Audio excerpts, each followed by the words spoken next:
কল্যাণী থেকে কালীগঞ্জ কিংবা নবদ্বীপ থেকে নাকাশিপাড়া জলে ভাসছে গোটা নদিয়া। খেয়া পারাপার বন্ধ, তারপরেও এক পুরপ্রধান বলছে আতঙ্কের কিছু নেই, যা নিয়ে সুর চড়িয়েছে বিজেপি।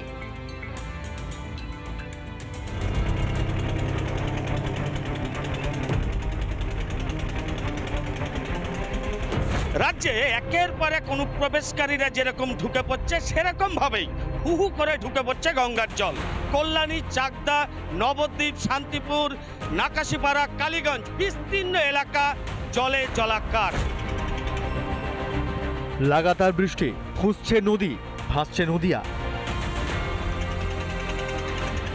প্রাকৃতিক দুর্যোগে এখানকার ধান পাট সব তো নষ্ট হচ্ছেই, কিন্তু আমাদের যে যোগাযোগ নদিয়া বর্ধমানের যে যোগাযোগটা, এই যোগাযোগটা বিচ্ছিন্ন হয়ে যাচ্ছে এবং কোনো ব্যবস্থাই নাই, পাড়ের ব্যবস্থা, নৌকার কোনো ব্যবস্থা। ফসল নষ্ট, কৃষকের কষ্ট, জল যন্ত্রণায় বিপাকে পড়েছেন পর্যটকরাও।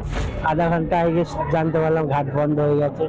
দেখি চললে যাবো, নাহলে ফেরত যেতে হবে, যেখান থেকে এসেছিলাম সেখানে যেতে হবে। বন্ধ করতে হবে, সেটা মানুষের নিরাপত্তা, কিন্তু মানুষকে অব্যবস্থায় ফেলে নয়, সমন্বয়ের অভাব ঘটিয়ে নয়, সমন্বয় সাধন করে করতে হবে। এত কিছুর পরেও নবদ্বীপের তৃণমূল পুরপ্রধান বলছেন কোনো সমস্যা নেই। জল স্ফীতি হচ্ছে ঠিকই, আশা করি এখন পর্যন্ত সেই ভয়টা ঢোকেনি আর কি আমাদের মনে। তবে বলা যায় না তো, এটা তো আর ফোরকাস্ট করা যায় না, হঠাৎ একটা ঘটনা ঘটতে পারে, জল ঢুকে পড়বে। এইটুকু জল প্রত্যেক বছরই হয়। নদিয়ার এই সমস্ত জায়গাগুলো দিয়ে, বর্ডার দিয়ে যেভাবে অনুপ্রবেশকারী ঢুকছে, একই রকম ভাবে গঙ্গার জলে প্লাবিত এই সমস্ত নদিয়া জেলার বিভিন্ন এলাকার মানুষ। পশ্চিমবঙ্গে ভোট সর্বস্ব রাজনীতি। ভোট আসলে এখানে যেরকম ঘাটার মাস্টার প্ল্যান তৈরি করে দেওয়ার মতন প্রতিশ্রুতি দেওয়া হয়, সেইভাবে এখানে প্রতিটা ব্লকের নদী সংস্কার থেকে শুরু করে ছোট ছোট নালাগুলোও পরিষ্কার করা হয় না, সেই প্রতিশ্রুতি দিয়ে ভোট নেওয়া হয়। কিন্তু প্রশাসনের কোনো হেলদোল নেই, প্রশাসনের কোনো কর্তা ব্যক্তি এখানে আসে না। এখানে যেভাবে অনুপ্রবেশ হচ্ছে, সেইভাবে অনুপ্রবেশে যেরকম প্রশাসনের হেলদোল নেই, একইভাবে মানুষের জল যন্ত্রণা কিভাবে মুক্তি হবে সে নিয়েও প্রশাসনের মাথা ব্যথা নেই। এখন শুধু দেখার কবে এই জল যন্ত্রণা থেকে মুক্তি পায় সাধারণ মানুষ।